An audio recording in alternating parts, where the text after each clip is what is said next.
እና በመቀጠል ቀጣዩን ኮንሴፕት እናነሳለን። ኢንፍሌሽን ኤንድ ኮንሱመር ፕራይስ ኢንዴክስ የዋጋ ግሽበት እና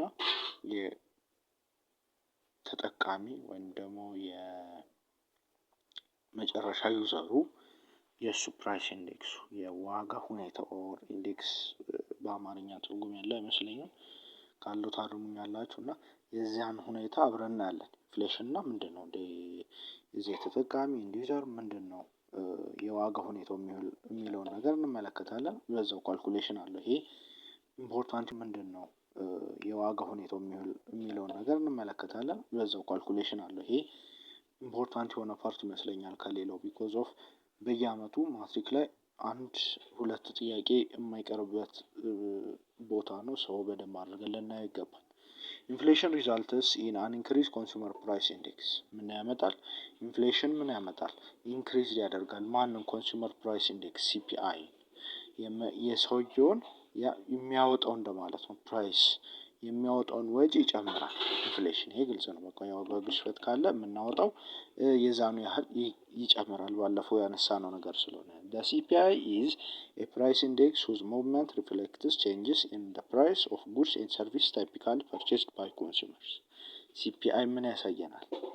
ፕራይስ ኢንዴክስ ነው። የሱ ሙቭመንት የሱ በግራፉ ላይ ኤክስ እና ዋይ አክሲስ ላይ ቢኖር እዛ ላይ ያለው እንቅስቃሴ ምንን ሪፍሌክት ያደርግልናል? ቼንጅስ ኢን ፕራይስ ኦፍ ጉድስ ኤንድ ሰርቪስ በጉድስ እና በሰርቪስ ላይ ያለው የዋጋ መቀየርን ቼንጂንግን በደንብ አድርጎ ያሳየናል። ያ ማለት በኮንሱመር የተገዙ እቃዎች ላይ ያለውን የዋጋ መለዋወጥ ያሳየናል። the CPI of each month reflects the ratio of current cost of the basket divided by its base period cost ምንድነው? ሲፒአይን በቀላሉ ካልኩሌት የምናደርገው በዚህ ነው።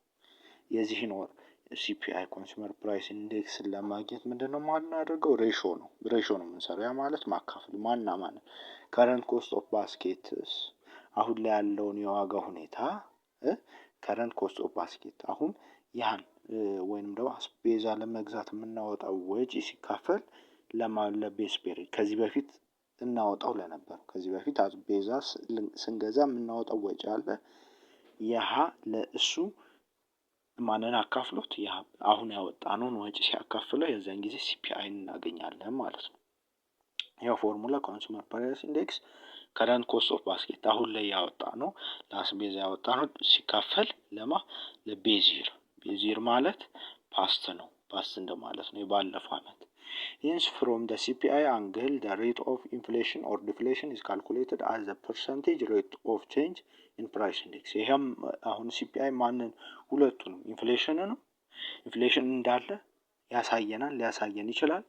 ደግሞ ዲፍሌሽንም ከሆነ የዋጋ ግሽበትም ከሆነ ደግሞ የዋጋ ግሽበት ተቃራኒ ሆነው ዲፍሌሽን ወይ ደግሞ የዋጋ መቀዝቀዝ ሁኔታዎች ካሉ ሁለቱንም በደንብ አድርጎ ሊያሳየን የሚችል ነገር ነው ማለት ነው። አስ በፐርሰንቴጅ ነው የምናስቀምጠው እዚች ጋር። ሁሉም ኢኮኖሚክስ ላይ አብዛኛው በመቶ ይባዛል። እዚች ጋር ስላላካተትናት ነው። ስለዚህ ከረንት ባስኬት ለቤዚሩ ተካፍሎ ሲባዛ በመቶ ያ ሲፒአይን ይሰጠናል ማለት ነው። ቀጥታ ወደ ኤግዛምፕል እንግባ። to calculate inflation rate for example እናንሳ። if your current price total is 560 ብር and your past price total is 430 ብር so አሁን የዚህን ሲፒአይን ካልኩሌት ነው የምናደርገው። your equation would be ቅድም ምንድን ነው ያለው? ከረንቱን ለቤዚር አይደለም እናካፍለው። 560 አሁን ያለው ዋጋ ነው። ባለፈው ያወጣነው 430 ነው። ለአስቤዛችን ሊሆን ይችላል ወይንም አንድም እቃ ሊሆን ይችላል። ያን እቃ የገዛንበት ዋጋ ማለት ነው። ሲፒአይን ስንሰራ ከዛ ሁለቱ ሲካፈሉ 1.30 ይመጣል። 1.30 then multiply this by 100 to create a baseline for the consumer price index which makes 130. አሁን ምንድን ነው ያልነው ቅድም? ካካፈልነው በኋላ ግዴታ ማባዛት አለብን ብለናል።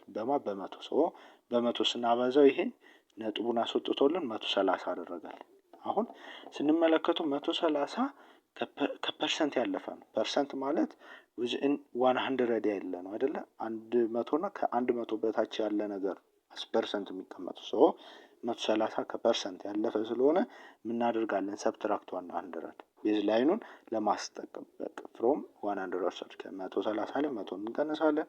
የዚህን ጊዜ 30% ይሆንልናል ማለት ነው። የምን ያሳየናል? ቶታል 30% ሪፕሬዘንት ዘ ፐርሰንቴጅ ቼንጅ ኢን ፕራይስ ፍሮም ፕሪቪየስ ይር ከባለፈው አመት ከ430 ወደ 560 ዋጋዎች ሲያድጉ ኦር ኢንፍሌሽኑ ሲሄድ፣ ስለዚህ ኢንፍሌሽኑ በስንት ፐርሰንት ነው ማለት ነው? በ30%። ኢንፍሌሽኑን ከዚህ አንጻር ልናየው ወይም ደግሞ ልንለካው እንችላለን። 30% ኢንፍሌሽን አለ በዚህ ባስኬትስ ኦፍ ጉድስ ላይ ማለት ነው። ከ430 ወደ 560 ሲሄድ የ30% ጭማሪ ወይንም ደግሞ ኢንፍሌሽን ወይንም የዋጋ ማሻቀብ ልንለው እንችላለን። ኦር የዋጋ ግሽበት አለው እንደማለት ነው።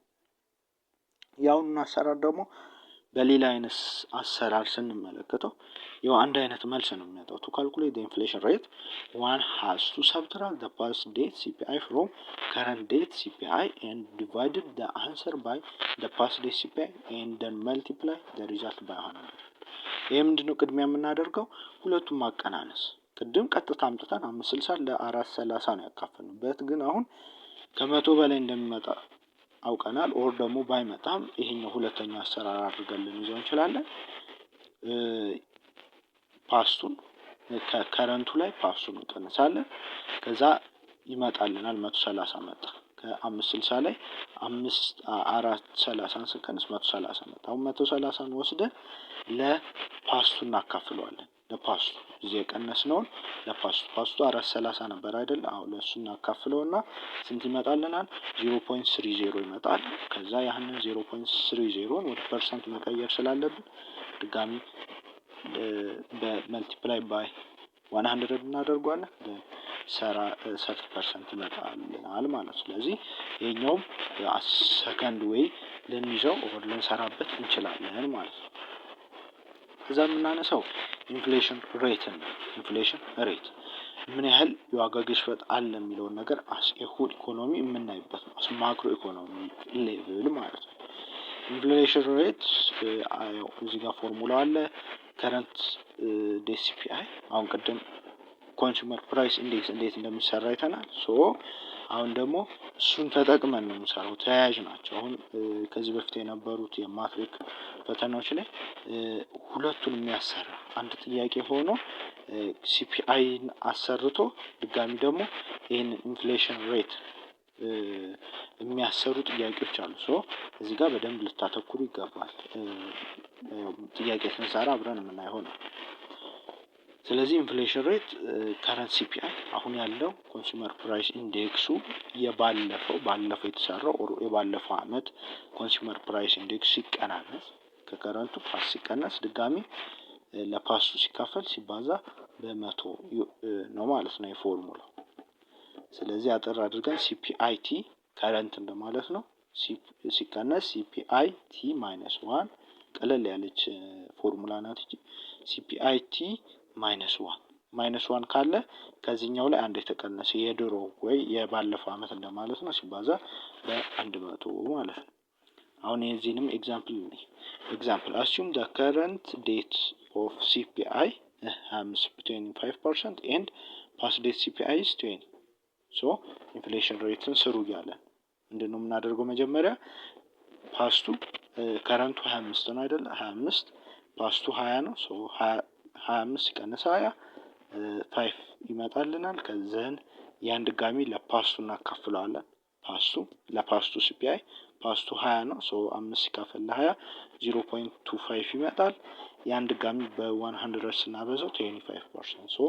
ኢንፍሌሽን ሬቱ የዚህ ኤግዛምፕል 25% ሆነ ማለት ነው። እጅ ቀለል ያለች ናት። አብዛኛው ማትሪክ ላይ የሚመጣው ይሄኛው ኤግዛምፕል 2 ነው። በደንብ እንመልከተው። እቺ በደንብ በተደጋጋሚ የምትመጣ ጥያቄ ናት። assume a simple economy in which typically consumer buys only two goods, wheat and edible oil። ምንድነው የሚለን? የሆነ ሰውዬው እንደ ኢኮኖሚ ይሄ ኢንዱዘሩ ኮንሱመሩ ሁለት እቃዎችን ብቻ ገዛ ነው የሚለን። አንደኛ ዌይት እና ኤድብል ኦይል ዘይትና ዱቄት ገዛ። the consumer buys 50 ኪሎግራም ኦፍ ዌይት 50 ኪሎግራሙን ዱቄት ገዛ 50 ኪሎግራም ዱቄት ገዛ። እንዲህ ደግሞ 10 ሊትር ኦይል ነው በየአመቱ ይገዛ የነበረው ሰው በየአመቱ 50 ኪሎግራም እና 10 ሊትር ዘይት። assume the price of the baskets of goods in 3 different years are the following። ይሄ ሰውዬ በሶስቱም አመት ኦር በአራት አመት እዚህ ጋር የተቀመጡት አራት አመታት ናቸው። 2000፣ 2001፣ 2002፣ 2003 ድረስ እነዚህ in this 4 years አንድ አይነት መጠን ያለው ነው የገዛው 50 ኪሎ እና 10 ሊትር። ሶ በእያንዳንዱ አመት ያለውን እንመለከታለን ኦር ኢንፍሌሽን ሬት እንሰራለን። እንቀጥል። የተጠየቅነው መጀመሪያ የምንሰራው ፕራይስ ኢንዴክስ ኮንሱመር ፕራይስ ኢንዴክስ ነው የምንሰራው ኢች ይር በየአመቱ ያለውን ኮንሱመር ፕራይስ ኢንዴክስ እንሰራለን። ድጋሚ ደግሞ ኢንፍሌሽን ሬት ከየት ወዴት ያለውን ኢንፍሌሽን ሬት ከ2000 ወደ 2001 ያለውን ድጋሚ ከ2001 ወደ 2002 ከ2002 ወደ 2003 ከዛ ከ2003 ወደ 2000 ያለውን የእያንዳንዳቸውን እንሰራለን ማለት ነው። ስቴፕ 1 compute the cost of baskets of goods in each year። ምንድነው የምንሰራው? ይሄ ኮንሱመር ፕራይስ ኢንዴክስ ነው የምንሰራው በት ግን ከዛ በፊት አጠቃላይ ያለውን ጂዲፒ ያለውን እንደምራለን። ኦልሬዲ አጠቃላይ ያለውን ዋጋ ማለት ነው። በ2000 ላይ አጠቃላይ ያለውን ነገር ነው መጀመሪያ የምንገዛው። ባስኬትስ ኦፍ ጉድስ ፕራይሱ ኮስቱ ምን ያህል ነው የሚለውን ነው አስቀድመን የምንሰራው። ስቴፕ አለ። መጀመሪያ የ2000 ስንሰራ በ2000 ላይ ቅድም ያየነው ምንድን ነበር? በ2000 ላይ 1 ኪሎ ግራሙ 2 ብር ነበር አይደለ? 1 ሊትር 10 ብር ፐር ሊትር። ሶ አሁን ቀጥታ ይሄን እየተካን ያባዛ ነው የምንሰራው ማለት ነው። በየአመቱ 50 ኪሎ ግራም ገዝቷል 50 እዚህም 10 ሊትር ገዝቷል። ከዛ በየአመቱ ከነበረው ዋጋ ጋር ነው እዚህ ጋር የሚያባዛ ነው። እያንዳንዱ በ2000 ዓመተ ምህረት ላይ 1 ኪሎ ግራም 2 ብር ነበረ። ሶ 1 ኪሎ ግራም ሲባዛ በ50 ድጋሚ እዚህ ጋር 10 ብር ነበረ በሊትር 10 ሊትር ነው የገዛው ሲባዛ በ10 ሁለቱን ደምራቸዋለን አት ኤንድ ኦፍ ዘ ዴይ ከዛ 200 ብር መጣ ማለት ነው።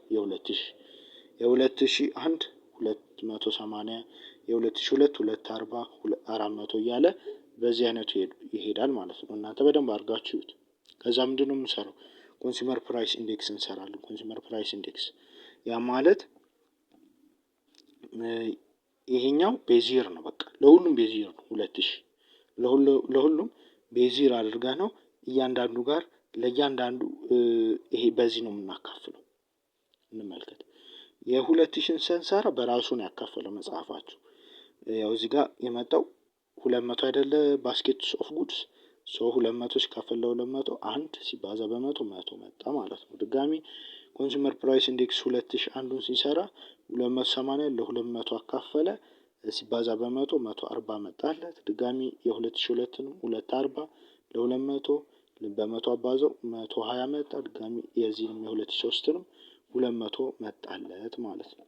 በዚህ አይነት መንገድ አድርገን ኮንሱመር ፕራይስ ኢንዴክስን ከሰራን በኋላ አሁን ቀጥታ ወደ ኢንፍሌሽን ሬት እንሰራለን ማለት ነው። የ2002ን ስንሰራ አሁን እዚህ ጋር ከስንት ነው የጀመረው? ከ2002 ጀምሯል። እንሂድና እንመልከተው።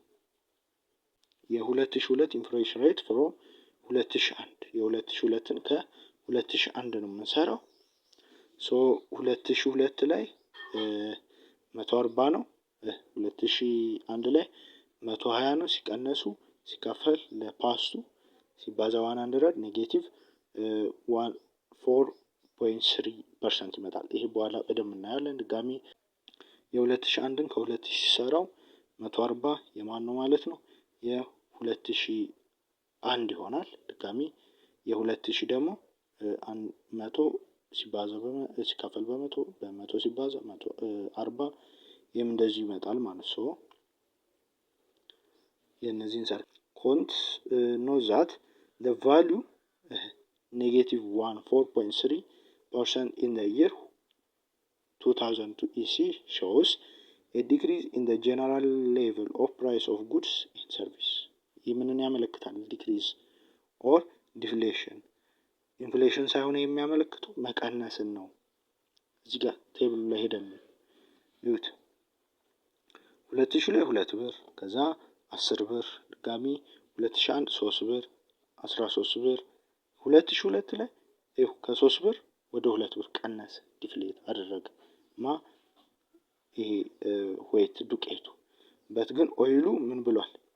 ጨምሯል። እሺ 2003 ላይ እጥፍ ጨመረ፣ ይሄ ጨመረ። እዚህ ጋር 2002 ላይ የዚህኛው ዲፍሌሽን ያሳየናል። 2002 ላይ ዲፍሌሽን የዚች መቀነስ ከ3 ወደ 2 መቀነሷ ይሄንንም ኢንፍሌሽን ሬቱ ላይ ተጽዕኖ አመጣች። ኔጌቲቭ እንዲሆን አደረገው። 1.3 እንዲሆን አደረገው። እዚህም ጋር እንመልከት። የ2002 እዚህ 100 ነው፣ ከዛ ጨመረ 140 ሆነ፣ ከ140 ቀነሰ ደግሞ 2002 ላይ ሲሆን 2000 ላይ 100 ነበረ ኮንሱመር ፕራይስ ኢንዴክስ፣ ድጋሚ 2001 ላይ 140 ጨመረ። 2002 ግን ወደ ኋላ ተመለሰ፣ ዲፍሌት አደረገ፣ ቀነሰ፣ ዲክሪዝ አደረገ። 120 ሆነ። ድጋሚ 2003 ላይ ወደ 200 አሻቀበ፣ ጨመረ።